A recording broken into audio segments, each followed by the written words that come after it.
Gosh, John, I forget how good you are at karate. That's incredible. I know, man. I mean, it's all about the right belt. It is. Timing or your leather belt. Exactly. I feel like maybe, is that not, that's what you meant. Not really, Okay. but speaking of, Oh, Dave, wow, I'm yeah, just yeah. going to try to transition to save you. Finally, Dave, Yeah. warm spring days are arriving. Oh, Am I my right? gosh. Isn't it great? You know what? I need a new pair of shades that I don't have to baby. Do you know what I'm saying, John? I don't want to take care of them. Let me put them on, take them off, and not have to worry Look, about them. hey, Dave, I know exactly Sorry, I what didn't you mean to mean. rant. Knock around is the solution. They've been making high-quality shades that don't break the bank since 2005. Oh, wow. And they've actually been my personal go-tos for years. Oh, yeah. I love Knockaround, John. They have over 20 different frame styles, so there's something for everyone, including tons of kids' pairs. That's right. So whether you're looking to rep your favorite sports teams, you know, like you're a sports guy, spend some relaxation time in the yard, or cruise down Broadway with the windows down like Dave does all the time. All the time. Every Tuesday and Thursday and Saturday. Knockaround, that's what you need. Yeah. All of their lenses have UV 400 protection, which is basically like sunscreen for your eyes, which, by the way, I've tried that and it hurts. Use the sunglasses, everybody. With polarized adult pairs starting at $28, you can get a few pairs to leave in your car, toss in your beach bag, or lend to a friend in need. Dave, that is such a good price that I might buy a pair just to intentionally lose them. I don't love that logic, John, but I know, you do have a history of misplacement. It's not Don't fight me because of the karate stuff. But it could be perfect for you. Yeah. You know? Yeah. So Dadville fans, don't squint through family beach days or trips to the park. Check out knockaround.com and use the promo code DADVILLE15 for 15% off your order. That's DADVILLE15 for 15% off your order at knockaround.com.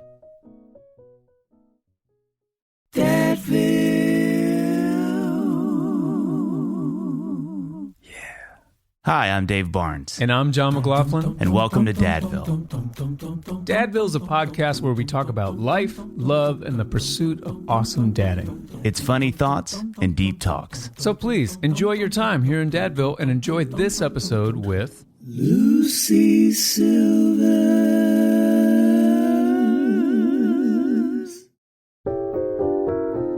This show is sponsored by BetterHelp. Dave, I've been stressing lately. Let me ask you something. Do you ever feel like you just need to get something off your chest, but then you never do, right? And then it affects the way you act around other people? That ever happen? Yeah, it happens all the time. I mean, it's like I carry the stress around.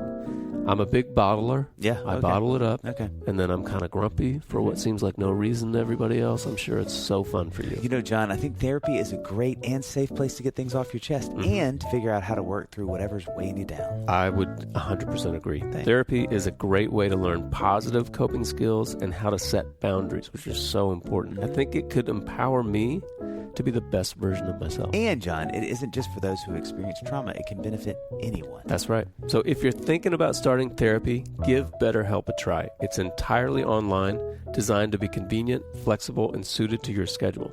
Just fill out a brief questionnaire and get matched with a licensed therapist and switch therapists at any time for no additional charge. Get it off your chest with BetterHelp. Visit BetterHelp.com/Dadville today to get 10% off your first month. That's BetterHelp, HELP.com/Dadville. We are recording and we are hot, folks. We are Hot. coming in hot. Coming in hot with the British side of things. Did you just make that up? No, I was sitting at a table, an embarrassing moment where everyone was doing a line of rap, which is weird. Well, I didn't know where line of was going to go there. A line. True. And Fancy was like, it suddenly put me on the spot. It was like, Lucy, and I was like, coming in hot with the British side of things. I was like, well, I've got nothing else. That's pretty So that amazing. is an original. It is, but he's never let me. You've never live done it anything down. with it. No, You're sitting on a amazingly. hit Luce, right that's, Thank you. It's a global hit, too, just so you know. Okay, let's make Coming that in happen hot together. with the British side of things. Because no one else has What if really you do jumped on it that? the way you guys just did. So Well, we're Yeah. a pretty great demo, too, because if we like it, pretty much everybody's going to like it. Unless they find out I've that been we witness like to it, that. then they might not like it. until they find out that you like it. Like, actually, I know. So mind. this getting off this bad Lucy, I want to tell you, I want to start this by saying a couple things. We are extremely excited about this. I am We more both excited. love you deeply. Love you We guys. both have a lot of respect for you. Likewise. We have intermittent episodes on Dadville that are Momville, and this is obviously one of those. We look at you as a seasoned pro because you may think, I have young twins, but that means you have twice as much experience. And so it's sort of like dog years. It's sort of like dog years when you have twins. You just count for every 6 months. everything. It's like 2 years. I would say that you have more experience than someone like me who has an equal amount of kids because you had them at the same time. So it's sort of like exponentially grow. You know what I mean? I don't know. I don't know. I appreciate that, but I would disagree because honestly, when I see people come into coffee shops or wherever it is with a stroller of a baby and a toddler, I'm like, oh. You really feel that way? Yes, because you're at different stages, That's true. I will different say, needs, different temperaments, different everything. And the mum's getting over the birth. Keep talking. And thank you. Just trying to get. What happened to what the is little? that? Oh, it's sound? like a popping. Oh, is that fun? There's an alarm going off. Oh no, it's mine. Jeez, I'm sorry. That Check-in. is so. Are we out of time? You got a Yes, flight I gotta check-in. go. Okay. Thank you so Guys, much. what is by far the quickest Dadville, but maybe the most potent that we've ever had? I disagreed with what you said, and now we're out. Yeah, you're out. Perfect. You're out. You're done. No, I genuinely believe that. I am not. I'm not just saying that. I think that twins. I'm not going to lie. It is challenging in lots of ways because there's two of them, and I feel like I have to have a swivel head at this point when they've started moving around. Oh yeah. But to get over the birth for a mom and have this new baby and then have a toddler, to have different ages, and you have 3, and then there's it. I mean, they say that expression: 1 is 1, 2 is 5, and Yes. so on. Yeah. So I feel that, and maybe I will as they get older, but I think that it's no different to everybody else, and I don't know any different. Yeah, so that's true. I only know 2. I don't know 1. So to me, Yeah, but you don't I just know see 2. You know 2 at the same age. 2 at the same time, 2 the same age. There's lots of things about it. But it's that a are good point, bonkers. though, because when we had Luca, it was like bliss for me. It was like, because when she's sleeping, it's like the house is quiet. Yeah. And you're like, wow, these are great moments. And then when we had Liv and Luca was 2 and change, it was insanity. In what way? Like, what was happening? Like, Luca is trying to either kill Livy by squeezing her too hard, or she's Just trying to casual pillow over the face. Yeah. I mean, we have this one picture that's one of my favorite pictures. It's at the old house on the porch. Livy is in this little bassinet thing outside, and Luca is just like peering over at her. And it's so cute. It's such a great picture. Right before she tried to kill her. Literally. Yeah. Like after this picture Wow. was taken, she took her little sippy cup and threw it down on Livy's head. Oh, wow. Yeah. And there's, I mean, even the twins, I mean, I'm seeing, I mean, that could happen between them, same age. They start to get, I mean, she's hit him on the head with a little wooden hammer. Yeah. They've bitten each other. I mean, they're just a year old. And that's who just from taught them to watching bite? you and Not John. Me and John. Sure. Well, that's just watching y'all. Just watching us bite each That's other it. and just. And It's wooden like that- spoons. that- When old, John like- takes the remote, I bite him, and it's you What else are you imagine? going to do? You don't say What are anything. your options Just at bite. that Just point? ow, ow. No, Yeah. exactly. There's Yeah. no other option. But it's crazy. I mean, exactly that stuff. I don't know where it's going with the twins, but I think that the difficult start with them being in the NICU, they were in intensive care for nearly a month, and it was very difficult. I'm not going to lie. I mean, I was at home without children after being through a pretty crazy birth, C-section, preeclampsia, everything that could hit you hit me. And then I was at home and I'm like, what's happening? It's like I've had a like complete... this isn't how it's supposed to go. Right, and they call the NICU womb with a view, which is very funny. Oh, my But I'm like, well, gosh. if it's a womb, I'm supposed to be there. Be there, yeah. They're right next to them at every moment, touching, and they're in incubators. But look, there was lots of negative, difficult sides to it, but the positive sides were the incredible nurses that saved our babies and the schedule. They're on the same schedule, and still to this day, I don't know if it's because of that, they sleep at the same time. They wake That's up at the same time. unbelievable. It's like clockwork, and it's Wow. the weirdest. I don't know. It's like one can stir the other, but also if one's fussy in the night for whatever reason, most of the time the other doesn't wake up. You do get moments where John's away, I'm by myself, and one's woken the other up, and I've got two that want to be cuddled, and it's like, oh, what do I do here? So I end up just getting them out and playing with them on the Annie floor. gets annoyed when me and one of the kids want to cuddle at the same time. So she knows that feeling. It's a thing. She knows it. How did you Having to manage? choose. How did you manage those emotions as a mom, especially like a brand new mom? In that, would you say a month that they were there? Nearly a month, Okay. yeah. Like, Yeah. how are you doing daily with that? And how often could you see them? Because you were obviously healing. I was in the hospital for 2 of those weeks. Oh, you were okay. So I was for sure, along the obviously. hallway, but Yep. it was, I mean, there was, so full disclosure, I was on something called magnesium after the birth, before and after the birth, before to slow down the contractions, because I went into labor early, 33 weeks, which is compared to some people's experience, getting off lightly to an extent. Right. Then afterwards, I got preeclampsia. So they put you on magnesium, not the type that's lovely and you soak in a bath with it or drink it to calm yourself. It's pretty heavy duty. It makes you feel like you've got the flu. Oh, gosh. You're in a hospital bed. You can't get out for 24 hours. Jeez. So you're being pumped full of it. They're draining fluid. So I couldn't go see the babies. And John said I was crying sometimes going, I want my babies. Like a proper, like dramatic, really. Of course. And I was devastated. And but knowing John could go and see them, be with them and have them on his skin was lovely. Yeah. But I saw that, I'd see them all day long. I'd go see them, let them sleep and not touch them too much when they're trying to rest. Because at this point, they're trying to basic function. How big are they weight-wise? They were tiny. Arthur was 3 pounds, 5 ounces. Maybelle was 5 pounds, 8 ounces. So she was a bit bigger, but she was in more trouble than he was because she had an underdeveloped lung. So he was in distress in my womb and came out early but fully developed, even though he was tiny. Even though it was small. He was like, I'm out of here. There's not enough room. Let's get out. And poor Maybelle was happy in there and ready to carry on growing and all that stuff. So she was kind of in trouble. And it was, gosh, when I think back to it, I remember going back to take the breast pump back to the NICU. And I walked in and immediately burst into tears. It was a feeling of like, maybe PTSD, but also joy. It was like these people, these memories that I have, this is such an enormous part of our lives, this place. Yeah.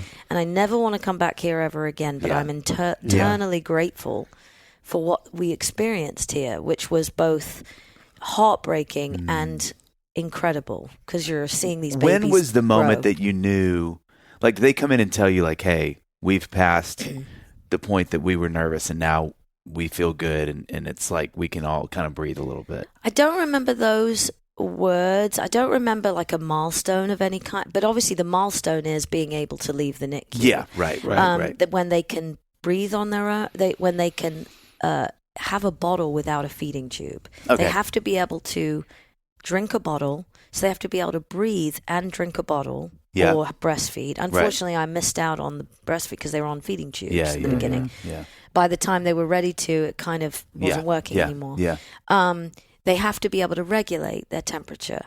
So if their temperature drops or gets too high, that's another thing. So it's really complicated. What happened to us was we left the NICU, then their temperature started dropping. So we had to go back to the NICU. Oh, gosh. And they were back in incubators. And it was just like... For how long? Probably a week. Another week. Yeah, it was crazy. And they were like, we might have Gracious. let you leave too early. I was like, please, you must be joking. And So and, they let you know, leave and like leave the hospital? They to go let back us home? leave the NICU. They let me leave a week previous. So I was at home without them. And then we went back. We'd visit every day, twice a day. Sometimes I'd go back, in the evening, just spend the whole evening with them, cuddle them for 3 hours, then put them back and just stay and just be by them. Yeah. But when they went back, we just were like, okay, they need to get to a better place. They were okay, but it was like temperatures dropping is not good and they're not able to regulate. And it's really scary because we turned our room in our house into a mini NICU. We had everything that they had, the temperature thing. We had not the ventilators, but we had everything set up in a way that it was very quarantined. Wow. Yeah. So even the family coming over, even if you'd pass the babies around to be held, the stimulation was so big for them that they would stop. The only way I know how to explain it is they would stop concentrating on regulating in other ways. Wow. Because they'd be so stimulated Jeez that they would Louise. forget to eat properly. So explaining to your family members whether, even if they're a smoker, to change your clothes before you come in, which you want anyway with a baby, but but washing your hands constantly, don't come, you have to wear masks. It was like a hospital room. Yeah. And we were so scared and we were so protective of them. I was on insane high alert for the longest time at first. Well, anyone who's listening who has not experienced a childbirth at a hospital or probably any extended period of time in the hospital needs to know, like you said, the nurses. Oh, I mean, in our two experiences with both of the girls, the nurses are heroic. yeah, They're amazing. I mean, you see the doctor every now and angels. then, but the nurses are like in the trenches with you. You get attached to them, and then their shift ends, and you're like, no. Yeah. You know. And this is what interesting when it comes to parenting, which you guys have a ton more experience with, no matter what you say.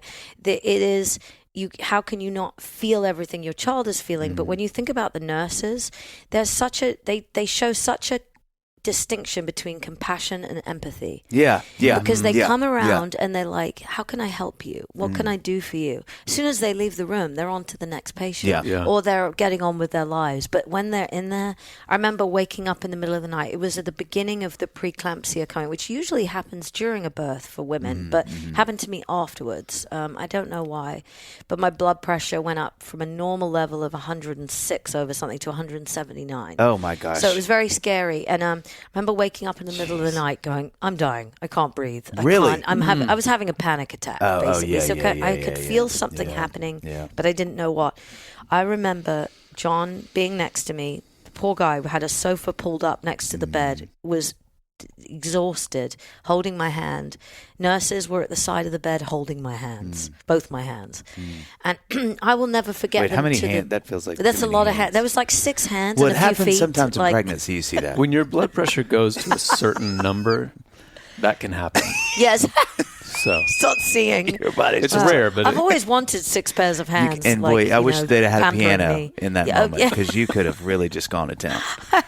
I would have been a maestro. I mean, my lifelong dream would have happened. But to the point where I kept in contact with some of the nurses. There was one nurse that would braid my hair there was like a freaking bird's nest back there, and she was like, "Let me just braid your hair." I was like, "If you can get your hands through it, go ahead." And I was a mess. I mean, I was laughing every time I looked in the mirror. I'm like, I don't know who is that, and that's also me. That is fully me. That train wreck right there. And the nurses were so wonderful. I wanted them to be our nanny because she was definitely. They are heroes, Yeah. and they are just, outward energy. They just give and give and give and give. I don't even know how they decompress at the end of a night shift or a day shift.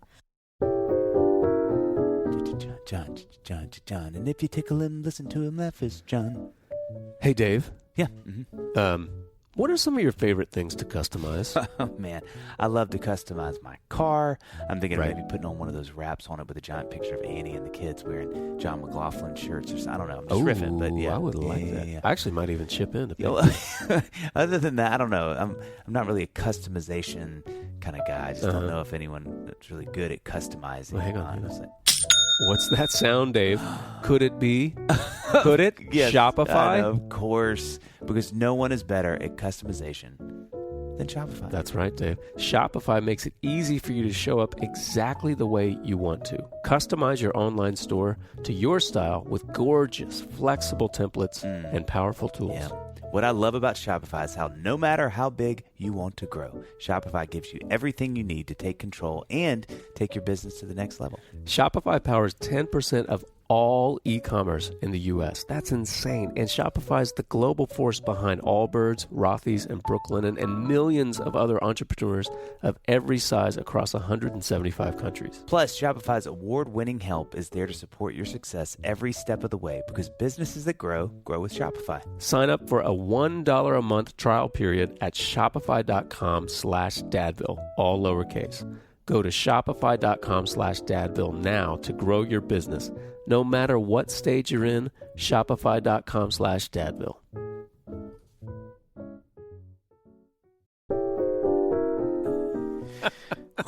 Man.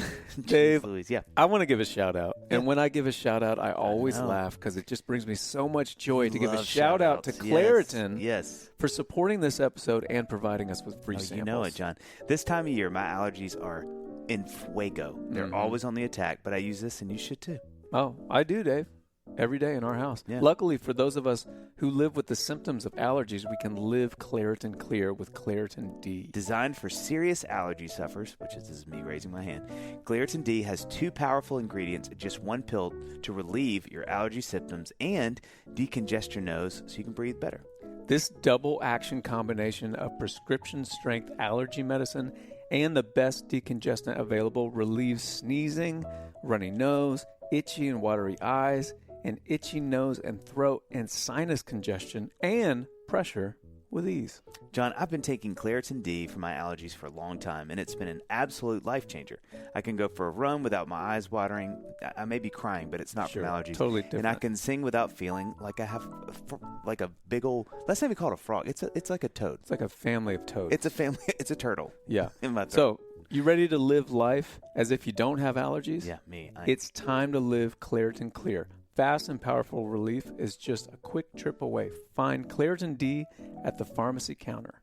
Ask for Claritin D at your local pharmacy counter. You don't even need a prescription.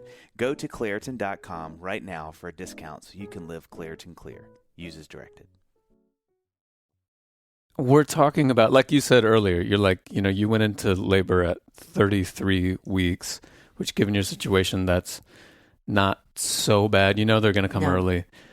Everything that you're describing, it's like, this is somewhat normal. If you look at all of the childbirth of, that happens at any given day, it's just crazy how it's like, it's this innocuous thing that Oh yeah, there's people have babies all the time. Yeah, it is such a traumatic thing. Oh yeah, that you're going through. That I'm sure on the other side of it, you probably, if I were you, I would be like, I want to get this across to people how traumatic it was. If it was anything other than childbirth, it would be Yeah. You'd be like, I'm dying. I'm going to die. Yeah. There's no way I can survive this. There's something about the fact that it's childbirth that I think that people are like, well, yeah, it was kind of a rough pregnancy or whatever, like For Amy. some people, it is like that. Just it's easier. I don't know. Sure. Some people go in and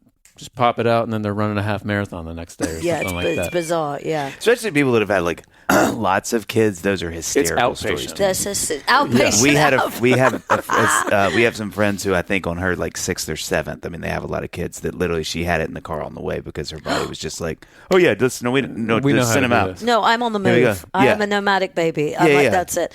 Do you know what? Do you know what I find the confusing part is? That they say, even when it comes to getting pregnant, which we had a lot of trouble with, but it's like, oh, people are getting pregnant every day. There's there's literally people, who are living on the streets, unfortunately are addicted to drugs. They're getting pregnant. And meanwhile, I'm here trying to be as healthy as possible. But and I'm in a very fortunate position to be able to get help. But I found it very hard to get pregnant. And with childbirth, it happens a million times a day all around the world.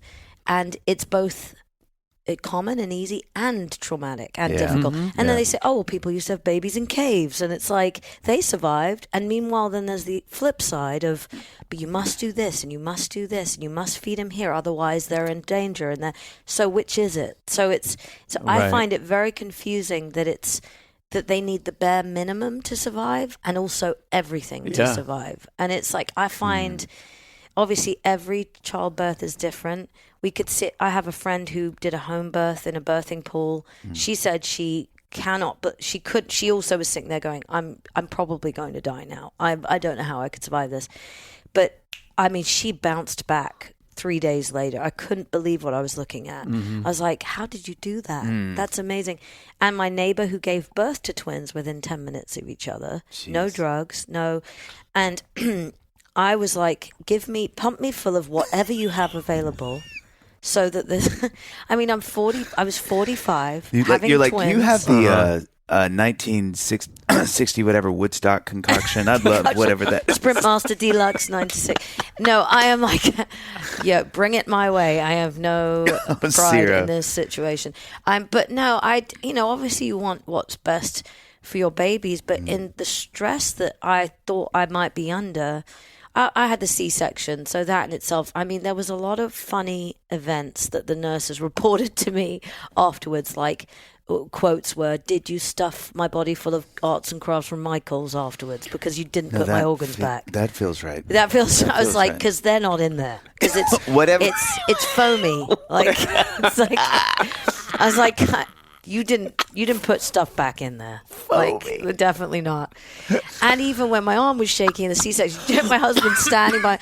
You guys, by the way, it's like you have to stand there feeling absolutely helpless. Powerless, yeah.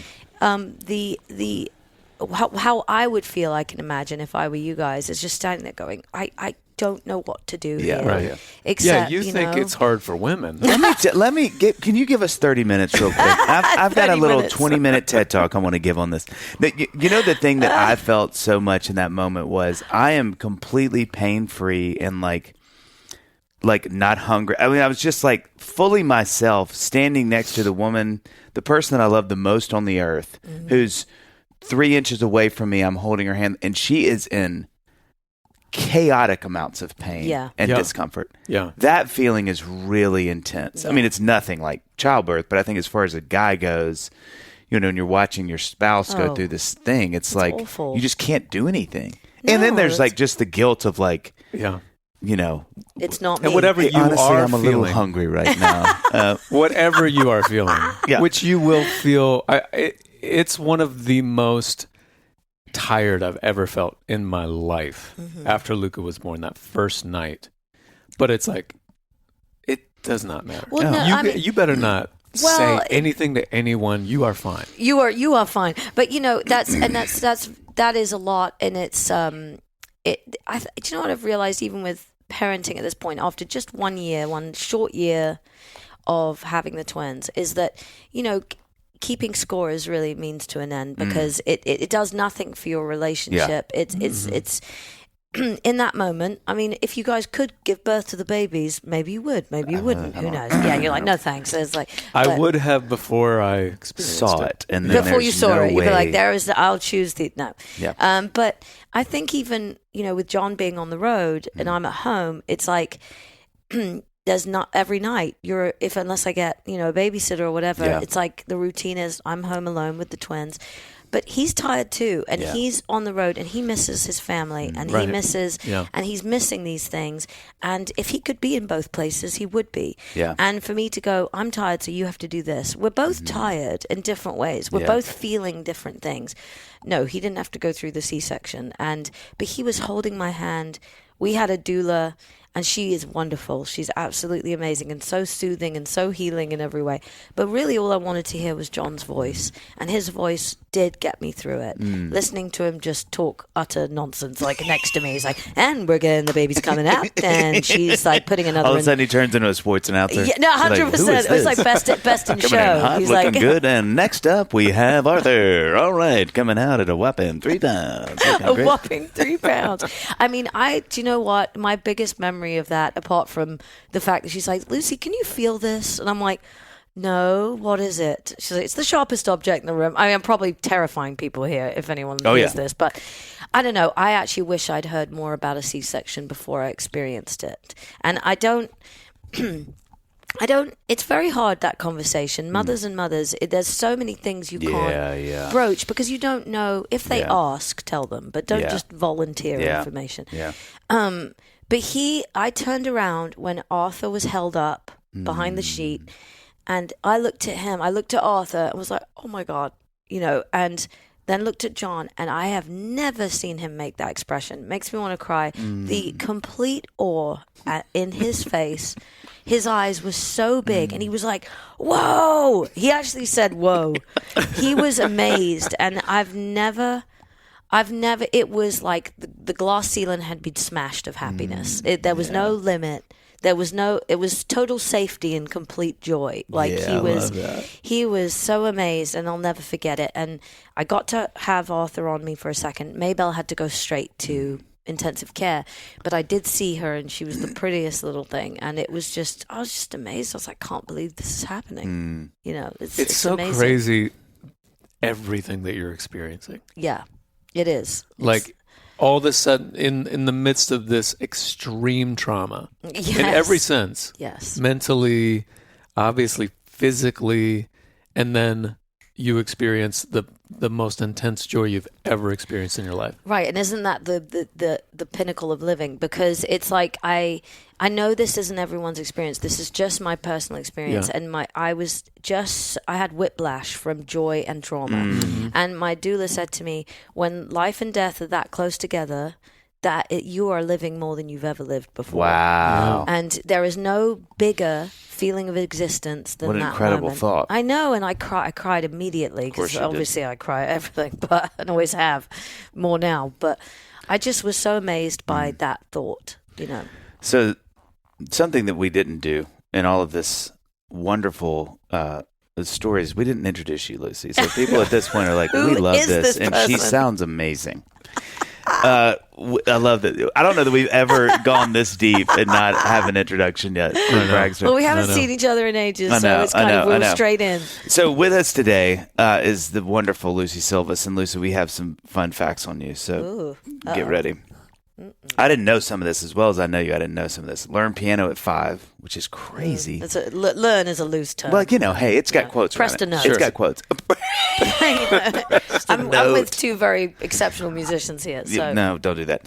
Wrote your first song at 10. Yes, That's cool. It's called Love Is Coming to Town.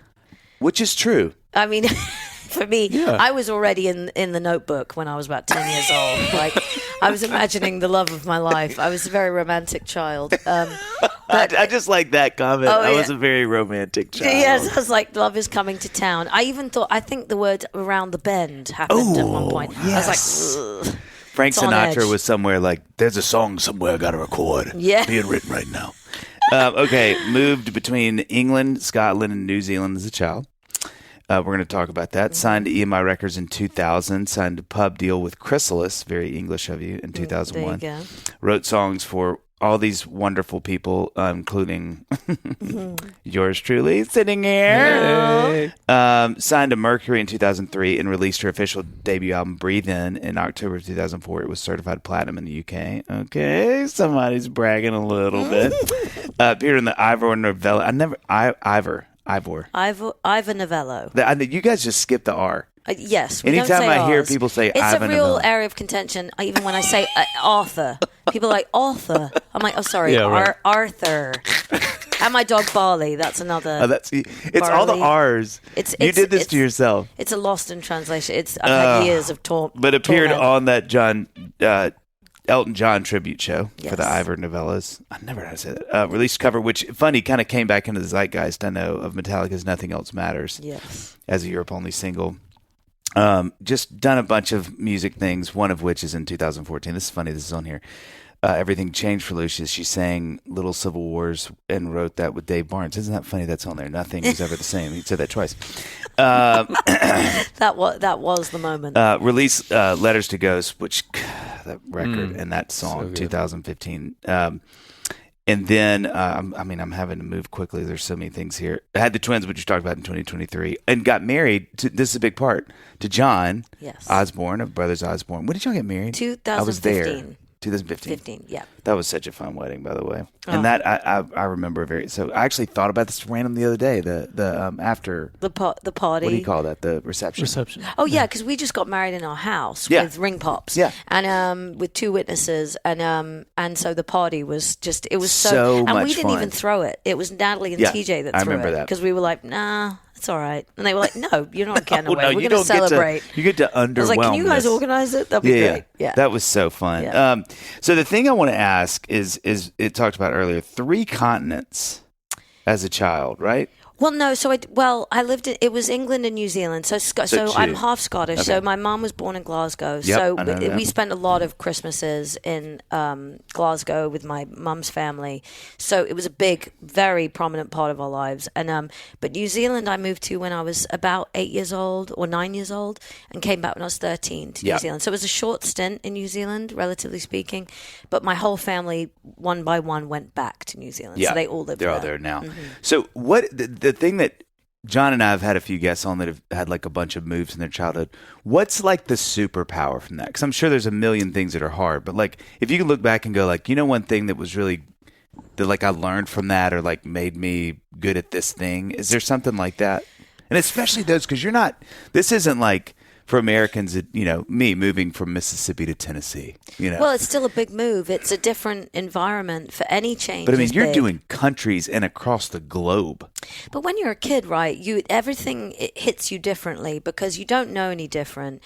You adapt depending on, your personality. And this is the thing I'm learning. It's like you are who you are right from the minute you're born. And I was quite a precocious kid. I think I was just looking for an adventure wherever. I was the third of 3 girls.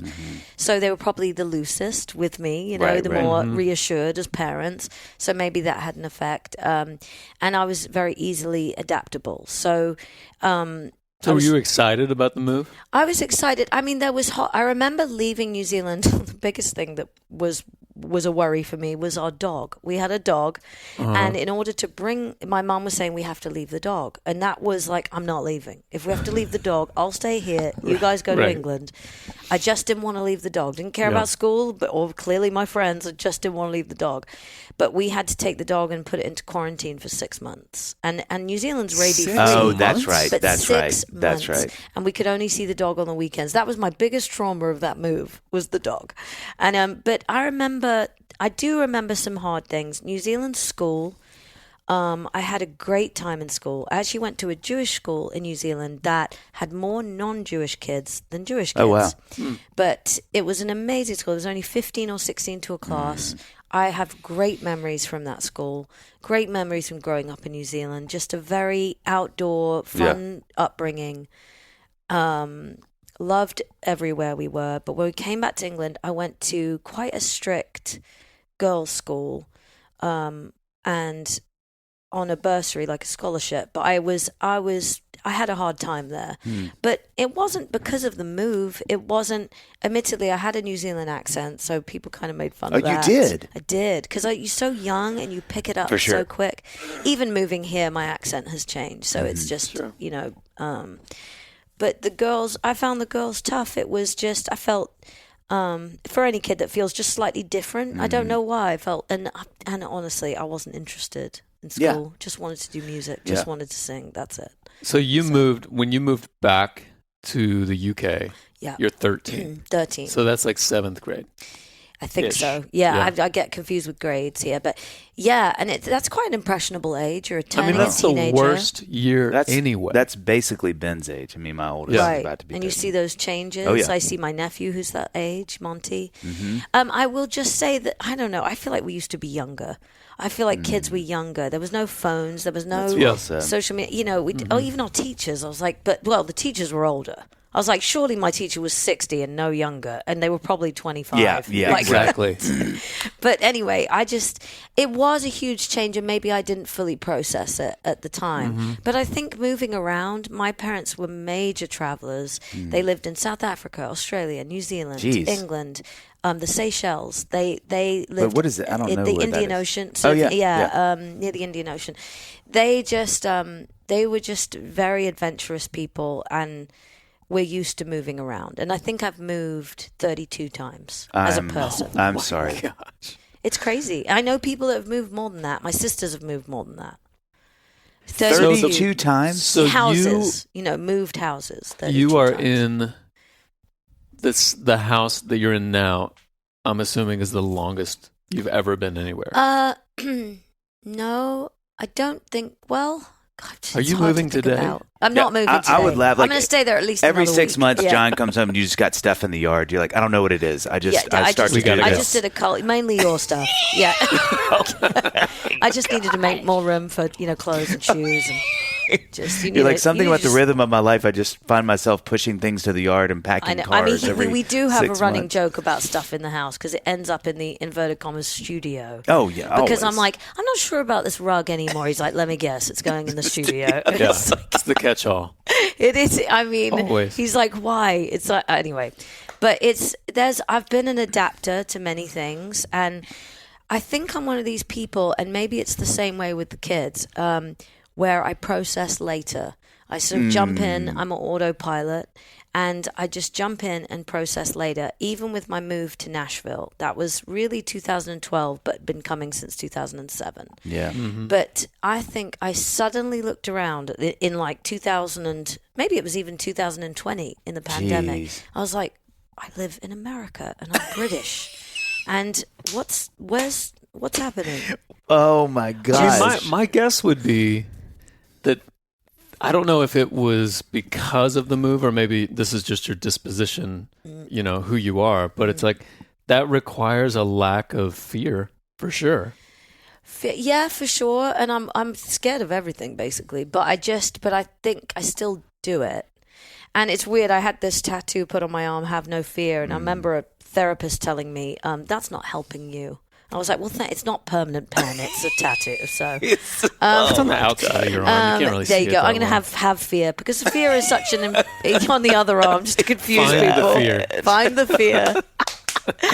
But it's like Have fear is some fear. have some fear. Have some. Have not some, all of and it. then no. Not all of it. But it's such an important component of life to keep you safe, actually, and to also test the limits.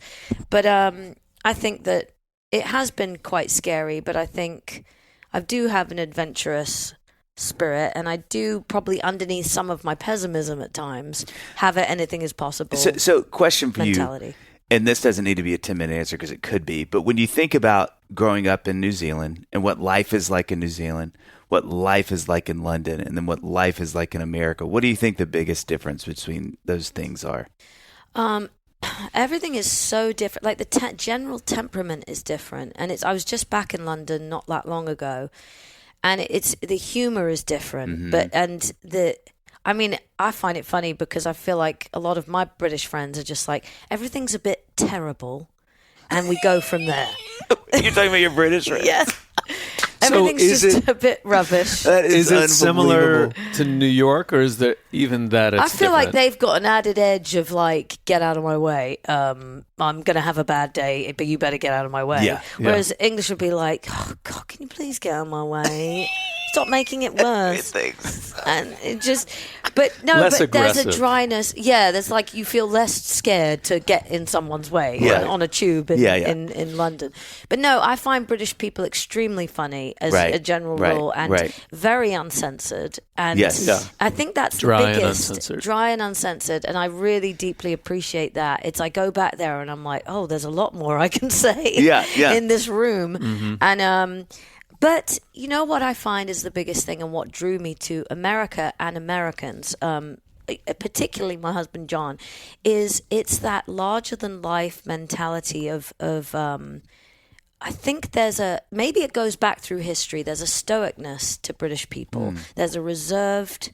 They're not conservative, so they're not conservative, but they're reserved in their emotion. And listen, I'm talking about. I'm very generalizing massively here, but I don't think Americans. I didn't observe them to hold back their emotions. I remember even being at an award ceremony watching John, and Tim and TJ won an award, and the whole family was crying, and I was standing there going. Should I be crying? Because I felt it all, but I'm trained to not do that in front of other people. And I was like, I'm trying to like force out a tear because I feel like a sociopath. You're pinching your leg. Going You're like, well, I'm going to process this in 12 years. and cry later. Yeah, what are you guys doing now Once in I the live, moment? once I live in Australia. You're like, I'm crying, but I'm crying from a middle school thing that happened, actually. trying to access the emotions. But obviously, I'm extremely proud. The dog. It was the dog. That's what I do if I'm in a music video. I'm trying to put on a performance. Sure. But no, there is a stoicness about it, and I found that I appreciate it, and I appreciate the holding back at times. But what I needed for myself was this: just take the lid off. Be as big as you can be. Be bold, and don't worry about what anyone thinks. And I used to watch John play guitar in a small bar for 2 people, me being one of them, for 4 hours. And he was playing like he was at Bridgestone Arena. Yeah. And I was like, this guy has no limits. Yeah. This guy has no. He's not. What's the word? Censored. Yeah, he's not censored, and he's got no inhibitions. Yeah. And I think that drew me to Americans in general. Wow. The larger than life mentality. Anything is possible. Don't hold back. Be proud. It's not bragging. Be proud of your achievements. John, I'm going to come clean. I'm just going to say it. Go ahead. I love the Paula Fair show. Okay. Dave? If that's a crime, I'm guilty. Well, call 911 because you just stole that out of my mouth. Listen, Amy and I were listening to it the other day, and man, does it resonate. Yeah. The episode talking about the fighting over the dishes. Oh, boy, here we go. Or doing the dishes, you know. That hit pretty close to home. Well, John, just to be honest, you guys will not just fight over the dishes, which pattern you love. You'll fight over even just cleaning them. Just clean them. Yeah. We should tell our listeners about it so that they can listen too, Dave. Okay, say more. I'm on it. Say no more, John. Join Emmy Award-winning journalist, founder of Carrie, and America's Most Curious Mom, Paula Ferris, as she and her frequent co-host, husband John, talk about the hottest topics that parents are talking about. This listener-driven show tackles your big questions. When to have a sex talk with my kid? Big one. Huh? Why are we fighting about the dishes again? Huh? Covered that. How can I juggle work and life? Why are teenagers and toddlers so hard? Yep. Dave, my mom and dad just left me a voicemail. Oh, is it the sex talk? I'm pretty sure it's going to be the sex talk. Yeah. I feel like Paula would recommend having that talk a little sooner. Probably. Yeah. Okay. Yeah. But if you're talking about it, Paula is talking about it in a real, relatable, and authentic manner. So join Paula as she engages in a conversation style of no sugarcoating, authenticity, and keeping it real. She will have you laughing and learning the 2 L's, John. And guess what's another L? Life. And it happens. Let's talk about it. For more information on Paula Ferris, please visit her website, paulafarisofficial.com.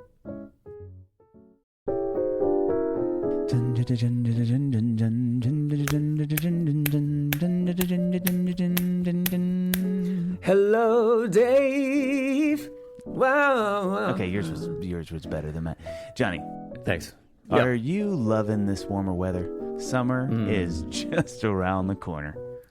Dave, I am so glad that you brought that up because the weather has been so great. I'm playing tennis, right? I'm sitting outside on the porch in my tennis shoes, going for walks in different shoes. I don't was going to walk say in that's tennis just too shoes. far. Yeah, I mean, it's so nice. And honestly, I don't really want to be spending too much time in the kitchen making meals because there's so many other good things to do outside. John. That's where Factor comes in.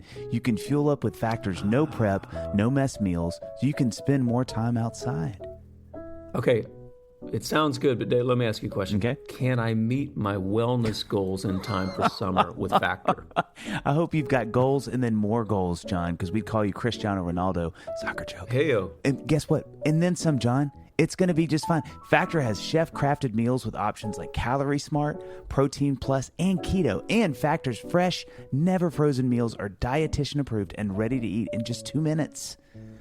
Dave, that sounds so awesome. You've talked me into it. I'm ready. Wow, that was easy. I'm ready to kickstart my routine with 35 different meals and more than 60 add-ons to choose from, Dave. Did you know that? I'm educating you now. And these are restaurant quality meals like filet mignon, right? Shrimp, blackened salmon. Enjoy effortless support for your lifestyle. Choose from 6 menu preferences to help you manage calories, maximize protein intake, avoid meat, or simply eat well-balanced.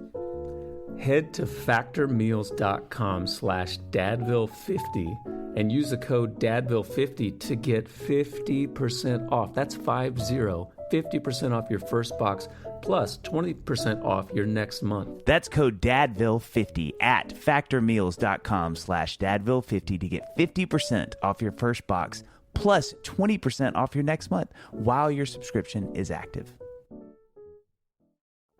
Where do Kiwis sit in that? Like, where are they? Oh, they're nowhere. They're in the middle of like, why are you talking about your emotions at all? Whether you're Really?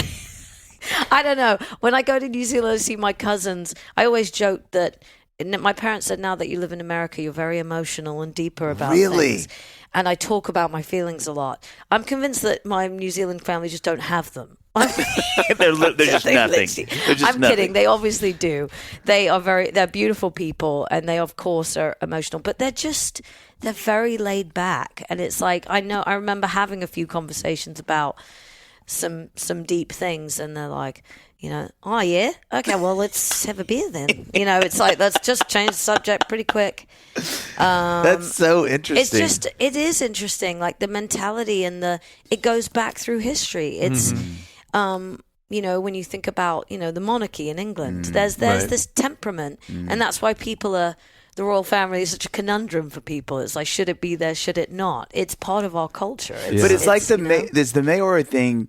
They seem so big and full, and you watch the tribal things. It seems so full on. Is that not a part of that Kiwi culture? That sort of like huge emotion, big. Well, it's especially when it comes to rugby, which is the sport that it's like life and death to them.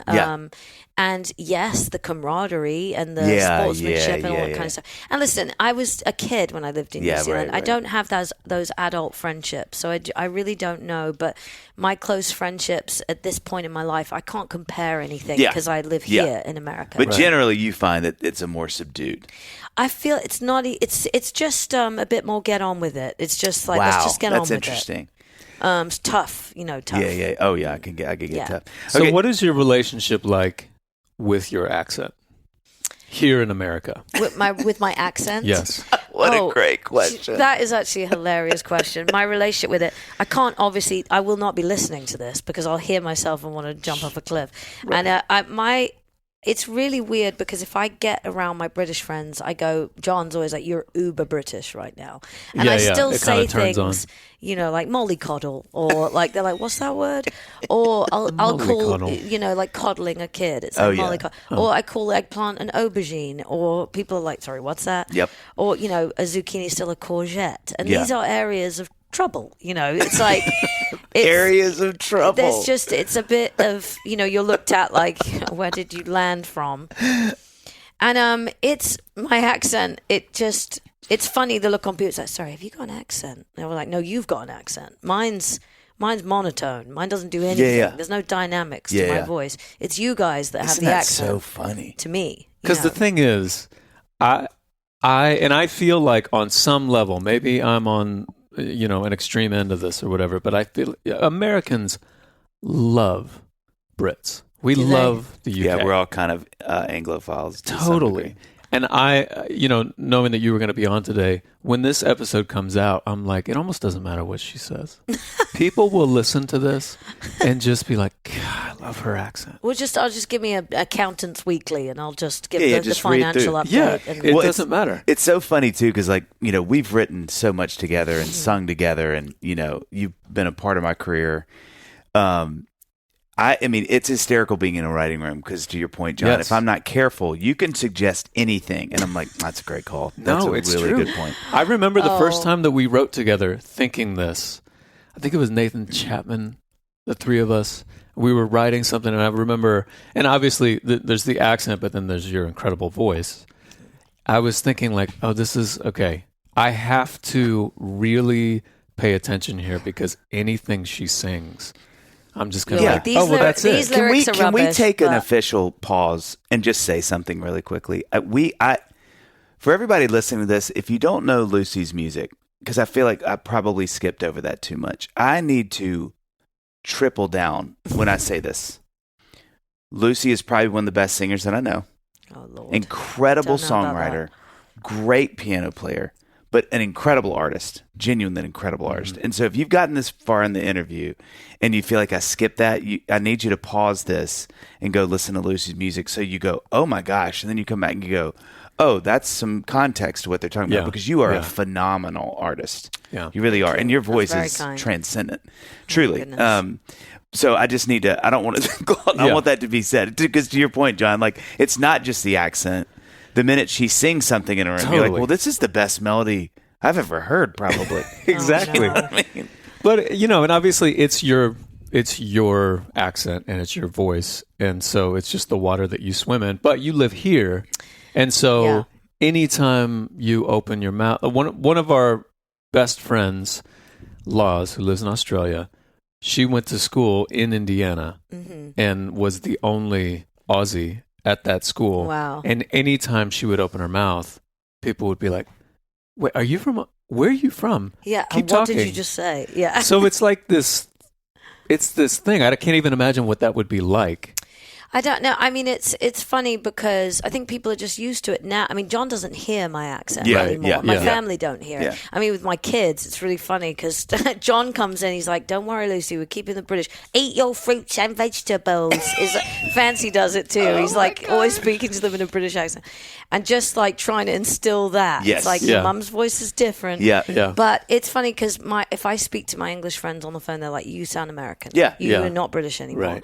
So it's really interesting, and it's just, I don't know, it definitely, I don't hear it anymore. I've been here so long, it doesn't sound different to me. When I meet someone new and they pick up on it, that there's a different accent, but to me, I don't think about it. So you moved to America, and you said 2012 was the permanent move. Okay, Yeah. what? So you've got your artist thing. It's happening in the UK. You know, you're making these records. Obviously, you're doing significant things. What's the why the move to the States? So I'd been coming to the States actually since I was probably, a kid with my parents. Like we'd come to America a lot, weirdly. Where? Florida, obviously Disney World. Okay. We went to California. We'd come through I was going to laugh. States. You said, like, we just came to Jacksonville all the time. Love Tampa. Just you can't. Boy, Tampa in Just May. that. Don't get me. Oh, started. my God. And we went to Delaware a couple of times. Like, no offense to Delaware because I have family there, but no. So we actually were coming through America a lot to go to New Zealand when we were early days when we'd go through Hawaii to get to New Zealand too. But when I started coming to America for work, I was really young. It was like 19. I was going to New York. I was going to LA to write. Oh yeah. Okay. That was just as actually as I was kind of talking to the first publisher I ever talked to, and I don't even know how it happened. Like, just coming to the States, I've always wanted to live in the States. Just America to me was where dreams are made. Yeah.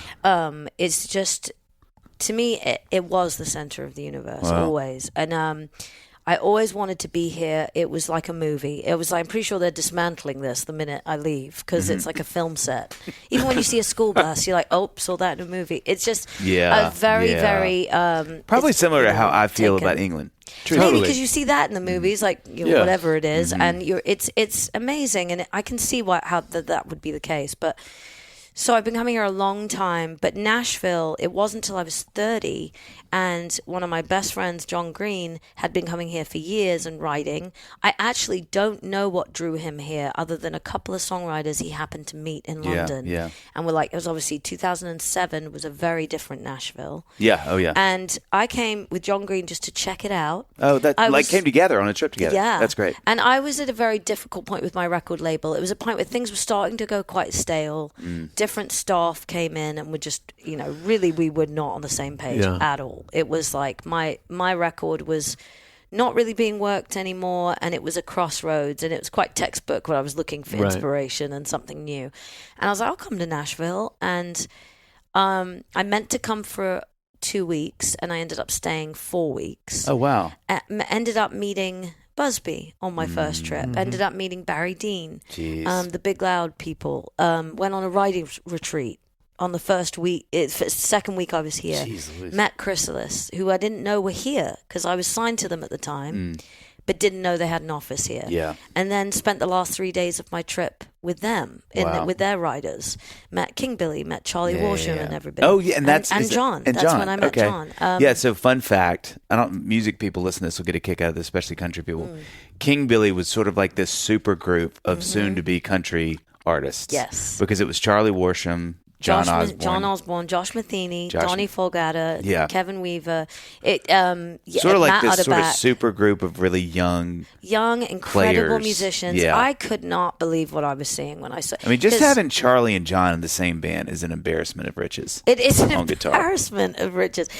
I don't think because the world I was in England, you don't have any mentors nearby to what you have your heroes, but to watch it play out for an artist. Also, you're either on the radio or TV or you're not seen at all. Yeah. So I don't know if that was easier, but it was clearer. So the tipping point is clear to see, as opposed to now, well, we're all visible. So what's the tipping point of that? Right. Yeah. And but I came here at I was disenchanted by, music because of the music industry. And then coming to Nashville, I see these guys who are slogging it out on the road. They hadn't signed a deal yet. They'd been in this band for 5 years already. Some of the most talented musicians I'd ever seen in my life. Yeah. And I watched them on stage. I'm like, what's going on here? I was just brought back to life just watching them play. And they were the most humble, most motivated. Charlie, he's a genius. And it's like, and John, obviously was just completely taken with him on every level because he was this small town guy that was just in love with music. And as it turned out, we had a lot in common in that way. Over the years that we got to know each other, we just loved all the same things. I was like, we couldn't be from more different places in the world, and we have everything in common. It was crazy. So when you came here and you saw that, were you like, oh, maybe I don't need the structure of the old system, like the record label or the whatever, like here are all these musicians doing their thing without that? It's hard to say because that was kind of going down the toilet. So it wasn't really available. It's not like I was sitting there going, oh, I have a record label that's really behind me to go back to, because that wasn't the case anymore at that time. It was, things were shifting and I felt it. And I was like, do I want to stay in England and rush to try and find another home for my music? That didn't cross my mind. I was like, I am out of record label. Wow. That's how I felt. I was like, because it had hijacked me from my creativity. Right. I was scared and didn't know what move to make. I'd had experience with being dropped by a label before. I was signed to EMI really young. It was actually 1998 that I signed. And was dropped. Gosh, how old were you then? I was, I guess, 21 or 20. I was dropped 3 years later with one song being released. And it was, so I was kind of impervious to that type of disappointment. Yeah. But this time it was like my decision, okay, I need to get back to music.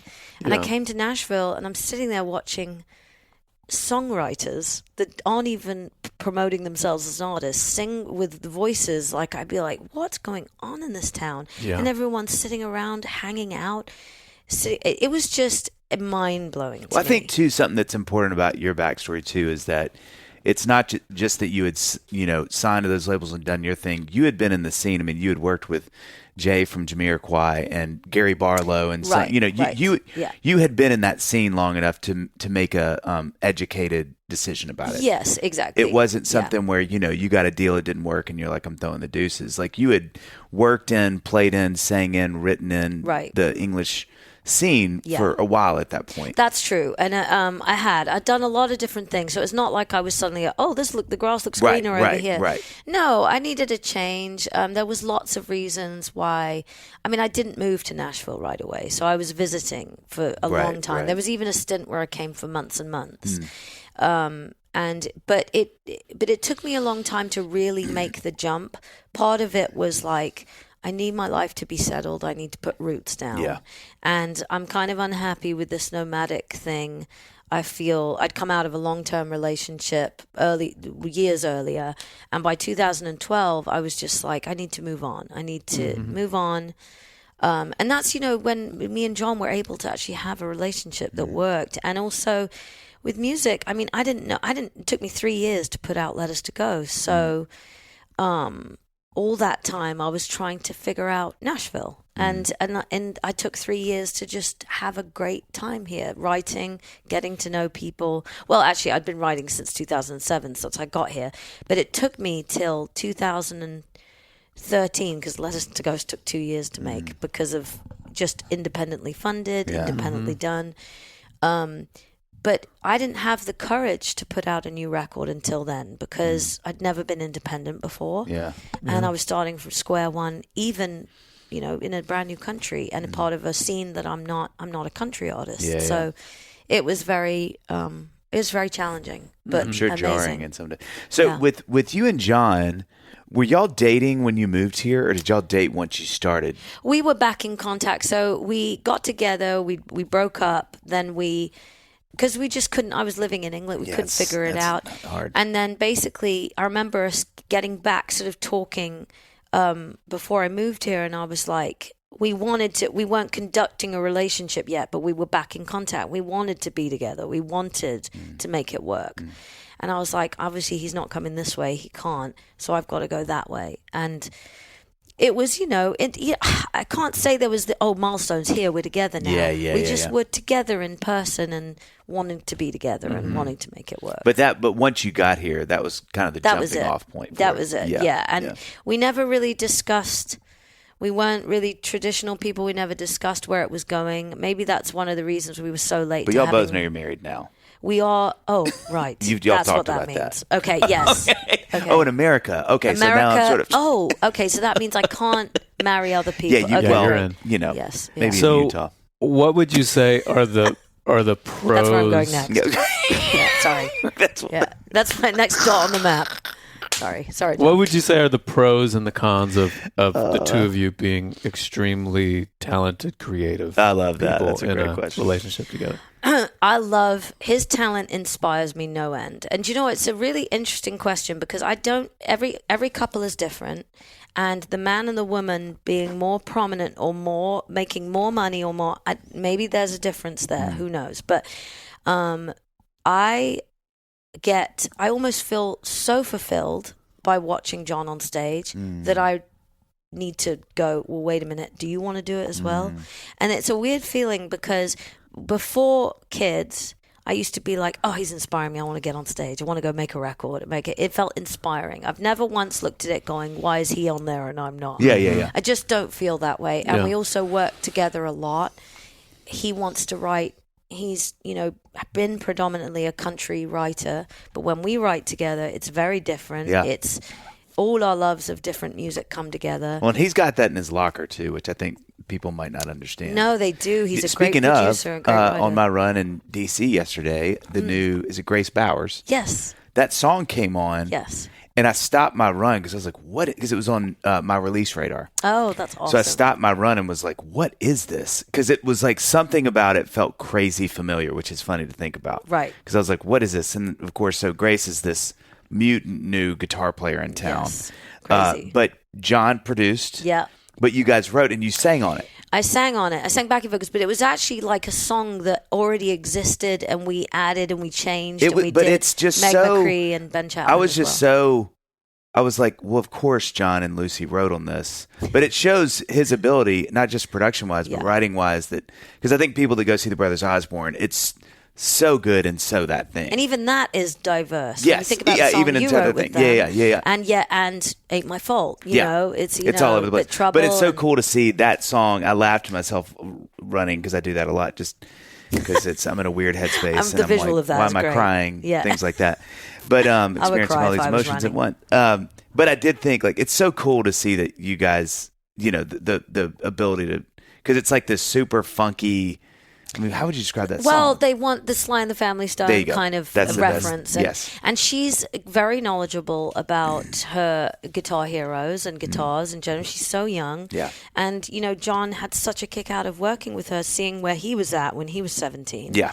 And, you know, she's amazing. And Yeah. it was really fun to watch him in that capacity. I'm dying to write with And- her, by the way. Oh, you should do that. Hearing that song, I was She like, would love, she would be and you're such a perfect fun. for that project. And she's. I know and also Grace this listens is, a lot, so Grace, if you're listening, just I'm around. You know, All right, there you go. Come on, Grace. But you know what? I think that is all part of. John is such a curious person. Yeah. And I think that has taught me even more. I've always been that way too. Like I rebound quickly from anything that's happened that might have been seen as a loss or a failure, I'm back. And I'm like, because I love music so much. Yeah. It's also, maybe the kids have put things in perspective, but I just want to be with them all the time. Yeah. Mm-hmm. So it's tricky. It's challenging to want to even do a gig. Yeah. So what is the? By the way, I've always thought that was like one of the sweetest things. I love the way you talk about John and his music. I just think it's like, it's just so sweet. I'm like, because you are so good at what you do. It would be easy, I think, for me if I was in a marriage like that where Annie was just some like killer talent in the music she is in her own ways. But there'd potentially be not. know what I'm saying? I wish I was as talented as he is. Like I literally look at that guitar, go, I wish I could do anything like he could play guitar. Yeah. But you are, by the way. We're not going to let that slide by. He always says that to me. He's like, I can't sing like you sing or whatever, and I can't. I was like, I can't even sing like you play guitar. It's like and also literally, I'll be sitting at the piano, That's great. and I'll be trying to go to a chord where I'm trying to figure out a chord of a song that he might know or not know. Mm-hmm. And he will shout from the other room, put your fingers on I love B that flat, so much. B flat, so C sharp, much. and F. That's what he knows. He That's can hear incredible. it. And I'm like, you annoying person. That's like, so annoying. And it's a mixture of I'm laughing and annoyed at the I same have to- time so I because how have to brilliant tell- it is. We And have to digress for a second for a quick anecdote. One of my favorite musical moments, you've heard me tell this story. I actually told this story on the Bluebird documentary. One of my favorite stories of music in Nashville. You and I have been friends forever. I mean, you're kind of like my musical sister. So we're doing a round together, and you and I and Jeremy Spillman. Yes. And whoever the fourth was had to drop out.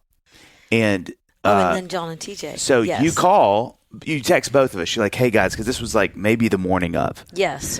And you're like, hey, are y'all cool with my boyfriend and his brother, their band, filling out the round? And this is like, I didn't know Brothers Osborne. Right. I mean, this is early You maybe days hadn't for even them. met John. I didn't know either one of them. Right. And I remember, just me being honest, being like, oh, we've got so She's many bringing people a we could. I mean, I boyfriend. would have thought of all my friends and been like, let's get them in. And I remember genuinely being kind of like, all right, we'll do it. But just, you're so sweet that I was like, Lucy's probably met somebody at Starbucks. And it's like they have a song, and so Feels anyway. bad because that coffee wasn't as honestly, foamy as knowing mine, you, and it's knowing like, or your They're going to be insides is late foamy. because their shift's not Yes, over till true. 7. They're not full of craft Right. school Arts and crafts. arts and crafts. But anyway, so fast forward to that night, and I remember I was like, it's gonna be great, Dave. And I will never forget in my life. We get down around the round to them, and I think they did rum or something, and I remember sitting in that round thinking, "Oh my Lord."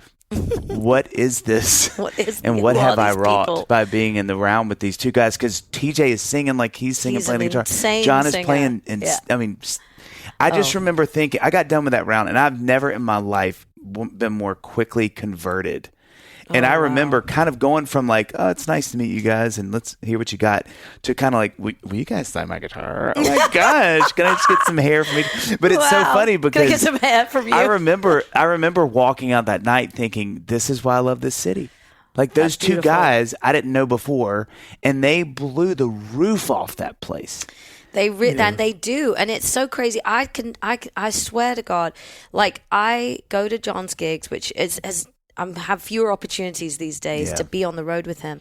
But I stand at the sound booth watching, and I don't go to the bathroom. I don't go anywhere. It's remarkable. I have seen that show for whatever different set list it is. I've seen heard every note that TJ sings and plays, and same with John.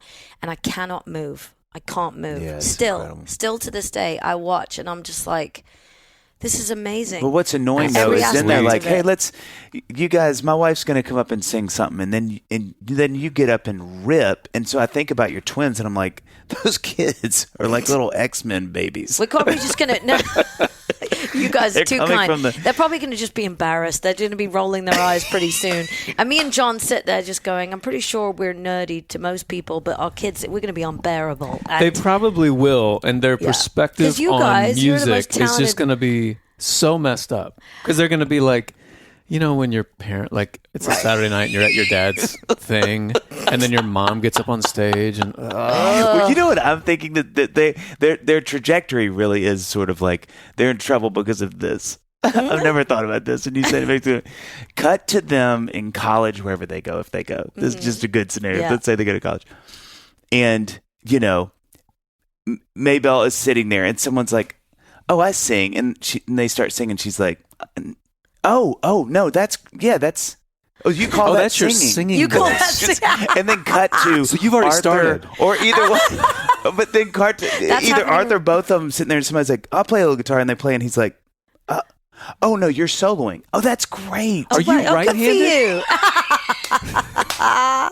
But I mean, they're sort of screwed because it's like Yeah. when you have two parents that are so unbelievably talented in those two things, like their trajectory is toast. I Because they're mean- going to go sit with some guy Yeah. that's like, I'm pretty good at guitar, and you're like, why are you laughing at me while I play? And it's like, oh, you think that's good? I mean, it really is true with Nashville. Yeah. We moved here 10 years ago. It really is crazy how, like, on that angle, Yeah. the talent, Oh, it's it insane. lives up to its reputation well said. It and does. then some.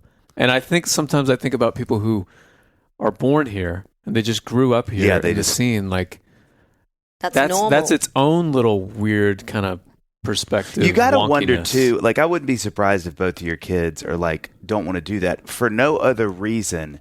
I think about this with my kids. Mm-hmm. They've just been so exposed to such high level talent that It's the nothing get to in, them. that the Yeah. get in is like, oh, I got to be that good. It's like, imagine, for a sports analogy, imagine your dad is an NFL quarterback and you grew Right. up going to what the Titans practicing ever seen. Right. You're like, oh, that's the level. I can't imagine how that must. Well, you see, even babies, not babies, children of very famous, Bob Dylan, whoever, James Taylor or whatever, and it's like, God, that must be really. I mean, do you go that way or not? And I've met Ben Taylor as well, and it's like, wow, and he's incredible. Yeah, he's like, great. But it's like, what do you? I don't know. Me and John are secretly wishing for them not to be in the music industry, know, which I is, know, I'm sure you I know. guys Yeah, might yeah. feel the same. And they've got very talented dads right here. It's like, it's just, I don't know where they're going to be. I sit and think about. And it's so funny because I guess we have, I grew up singing and my parents were supportive of it, but after a while I'd be like, well, you shut up. Like, it's and it's like, Did you have even a witch for mom, by the Yeah. way? Get back in the cauldron. Harry Potter. But I don't know. I'm so fascinated by what the kids are right now and what they could be.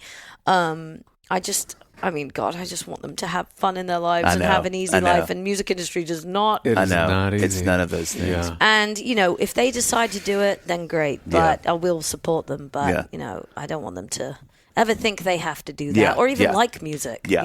It's, So, Luce, you have graced us with so much of your time, and it brings us to what I would call the lightning round. Oh, I'm not Lightning. very quick, by Just the way. quick. You got to be quick. Just, take a minute. I had a lobotomy when I had the kids as well. So that Is might that be why you've been all out. drooling the whole that's interview? why I've been drooling and blinking a lot, which I do. Blinking a lot. Moments of dead silence. Just twitches. Okay, the odd so we twitch. got a few questions here for you to close this big thing up. If you could record a track with any artist, who would it be? That you haven't before, because I know I'm in the room and John's in the Present room. And company they have to included. included. Yeah, so... So you guys first. Okay, well, I okay. would, but they have to be alive, obviously. no, I'm going to actually open this up. I would Prince.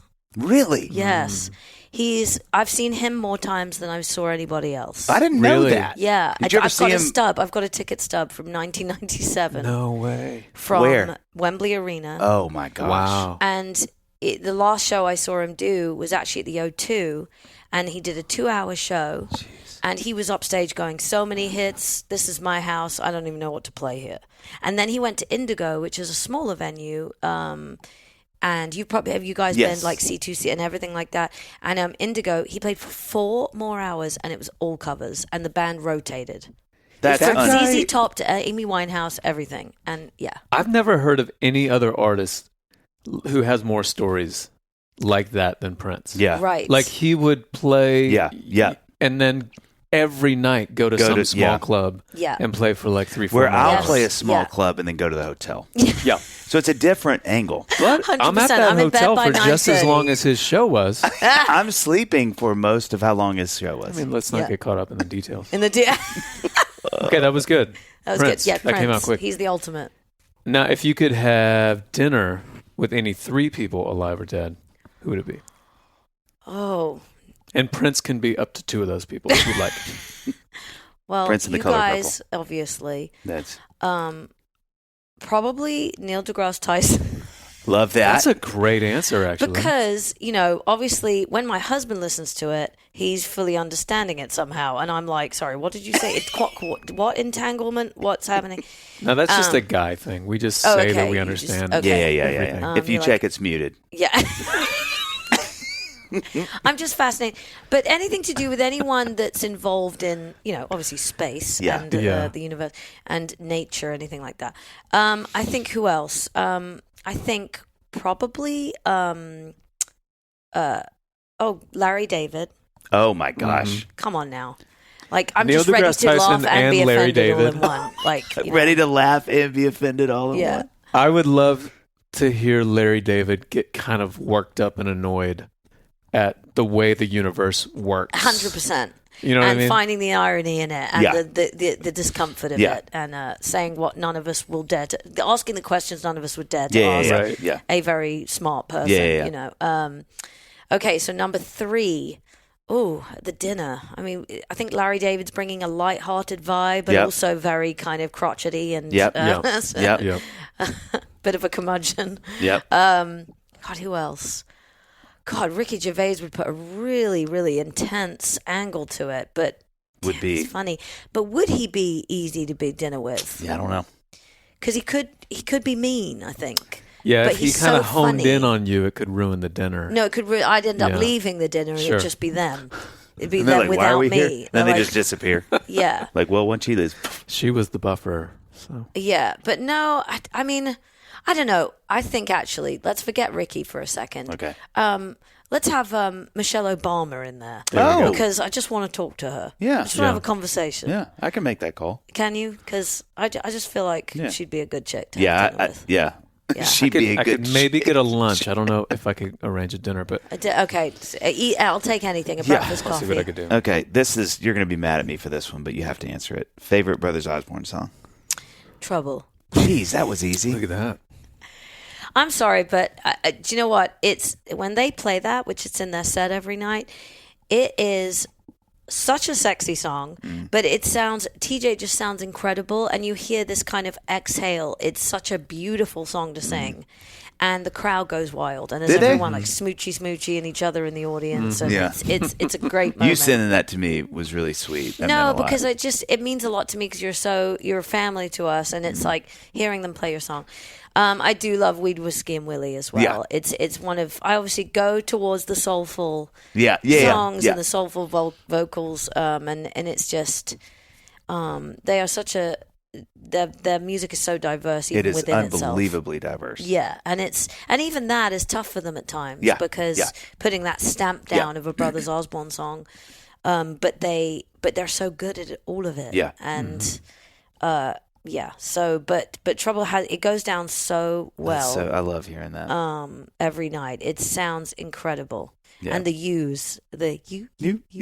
Yeah. I'm actually doing it and look stupid Yeah, miming yeah. it It's like, along is to she that bit. She's doing her own delay over there. Like Self-delay. self-delay. I'd love to do that. All right, what British London-y thing do you miss the most? The Sunday roast, which I then... Wow, you knew that immediately. Yes, because it's such a tradition for an English pub on a Sunday to go and your friends have a pint and to have an English roast, a carvery, roast beef with Yorkshire puddings and all that. But so I wanted to carry on that, so I do it a lot of Sundays here. Oh, that's cool. The family, my Osborne family, come over and we have a Sunday roast. And Great. So what time this Sunday? Is there a it's place? usually 5 o'clock on a Sunday. So No, come 5 over. a.m. Is there a place Yes, here 5 It a.m. has to be noon. that does London it? time. Like, is there a pub here in Nashville that does that? There is a British pub in the Gulch, but I actually have never been there for a Sunday roast. I fear that it won't be quite Yeah, the no, same. Yeah, I get right. that. But, I'm willing to. They do an English breakfast. They're very good. With baked beans and everything, Yeah, which I yeah. know is weird to Americans Yeah, yeah. to have at breakfast. But Gassy but the afternoon. Sunday roast, yes. I just The pubs are a big thing in the UK. There are beautiful pubs. There's down to these they're really gorgeous. crappy pubs where you feel like you might catch something if you put even a shoe on the carpet. But well, just hearing carpet in pub, I'm already like, yes, anywhere where there's food. I don't want carpet right there. Yeah. Right. But it's a really the English pubs are amazing, and I miss that. There's such a big. I think it's hard for Americans to understand how much of a cornerstone of culture pubs are. Yeah. Because I think we think bar. Pub. You think bar. Like, you think bar, drinks, yes, and then, but this is a place where people congregate for every reason under the sun, just like a bar, like a sports bar or whatever. But it's you see a big game, a big and it's like watching the Arsenal, and their little neighborhood top gathering spaces. Thank you for that. Yes, yeah. But you know what I mean? That they're especially traditionally, like 100 years ago. A pub is like a gathering place for your neighborhood. And also travelers, but on the way somewhere, that's where they'd stay.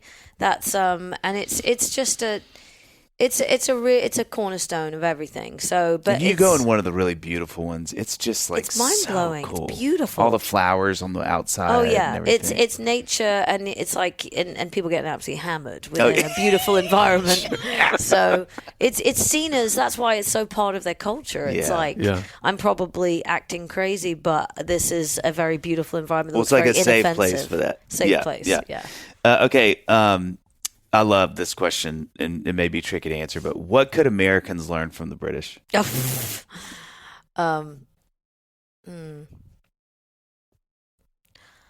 I don't know. It's hard for me because it's like I'm learning from Americans. So I don't know. I think what they could learn is just a difference in, the way that a culture is. There's always something to learn from anybody, full stop. Right. There's always something to learn from the way a culture operates and why it operates like that, whether you like it or not, or agree with it or not, or want to follow it or not.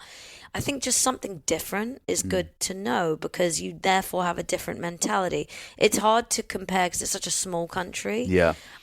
They could learn what not to do in certain things, like try not to take over the world and own every country. There's some things we're very responsible for, which is unfortunate. But I think that the holding back in some areas is kind of appealing because it's like what they don't say that becomes funny. Wow. Yeah. And I think that I've learned to be bolder and less judgmental of myself from living in America. But I think there's also room for holding back and going. Having some thought. Having some mystery behind it in some way. Well said. I don't know, but it's hard to know because I am British. Because it's more like, what could I learn from Americans? From your point of view, I'm more interested in that question. But there's always something to learn from somebody. Yeah, well said. All right, last question. If you wrote a book on motherhood, what would the title be? Oh, shit. Sorry. Wrote a book on motherhood. I don't think I'm qualified as yet. Wow. Do you know what? The title would be Unconditional, probably. I don't know what else the title could be because I read that amazing passage. I think it's from the prophet or something where it says, your children are not your children. Have you heard that? Can I read it to you guys quick? Please it blew my mind and it made me very emotional hearing this. Let me see. Okay. Our Children. It's called Our Children. And it's like, it talks about the unconditional love that you have to feel, that you don't have to feel, that you just do feel. Yeah. And, oh no, am I going to be able to find it quick enough? Probably not. Here we go. Wow, that was fast. Sorry. Your children are not your children. They are the sons and daughters of life's longing for itself. They come through you, but not from you. And though they are with you, they do not belong to you. You may give them your love, but not your thoughts, for they have their own thoughts. You may house their bodies, but not their souls, for their souls dwell in the house of tomorrow.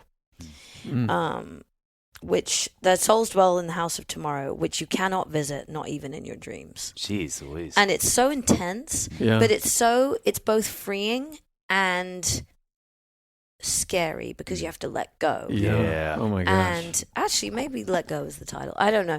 Because I feel so much love, and I don't think it's possible to feel this kind of love without the kids. Yeah. So I don't know how I could be a full human or grow as a person without them. Yeah, I don't know where That's I would really have gone. beautifully said, It was yeah. like, where would I have gone? What would I be? They're going to teach me so much more than I'm going to teach them. They already are. So I have one you last know. question. This is kind of a lightning round question, but I think it's a fun way to end this. And this may be really, really hard to answer, but I want to ask it all the same.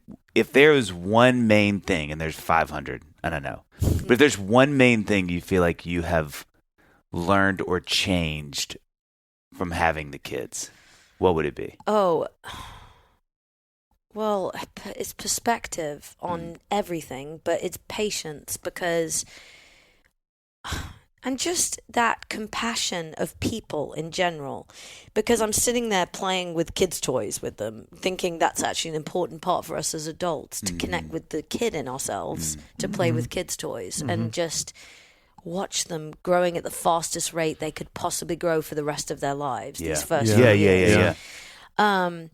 It's the compassion you feel when you're watching them even try to put a ball in a hole. You know what I mean? You're watching the rate that they are learning. I'm like, why don't I have the same patience for everybody? You know, even in traffic. It's like we're all human beings, and that's where we started. And because of what we want, we're blinded by what we want and the goal that we're not in the process. We're not in the moment. Like we are with our children. Like, I'm sure as they get older, we're like, can we just make it past the car park here? Can we just get to the restaurant? Take less than That's an parking hour. lot for parking lot. England. Yeah. Can we get from the car to the restaurant and hurry up? Yeah. But right now, I'm watching the process of everything that they're doing and exhaling and being present and calming down. So I think it's the patience that you're in the moment. You're actually living more than you ever did because, I don't know, it's space and it's, I don't know. Do you feel that way? Oh, yeah. I think it's beautiful. Everything you just said. Yeah. Well, and I'm looking at people differently. I even look at men or women that, you know, maybe they're having a moment where they're not being very pleasant or something. And I'm like, you were a baby once. Right. You It know, does give you just- more empathy and compassion for It everyone does. if you can have that consciousness. And, I feel like yeah. you should write the book. Oh, I don't know. Based on everything you've said in the last 5 minutes, I would read this book. It's just condensing that's my issue. John will tell you that from me speaking. He'd be like, "Can you just condense what well, you just got a did lot to of like pages 2 to lines?" fill. So. Yeah. A lot of patience. They need a lot of A words. lot of pages. I don't know. I just think I'm being taught a lot right now, and I'm up for it. I'm up for the amazing education that they're giving me and my capacity to love and just be a better person. My biggest thing, just to end what I'm saying, that I'm finding as a challenge, and maybe other mothers will relate to this. It's very easy to love yourself when you're carrying precious cargo. So I think I loved and cared for myself more than I ever had. When I was pregnant with Arthur and Maybelle.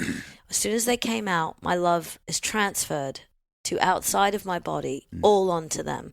And I think that that's amazing, but I think it's very important to not only love yourself when they're not in there, not just for your sake, for their sake. They need to see that. They need to see us as parents taking care of ourselves, respecting ourselves, and having very good boundaries to protect ourselves. Otherwise, how are they ever going to feel safe? Right. That's right.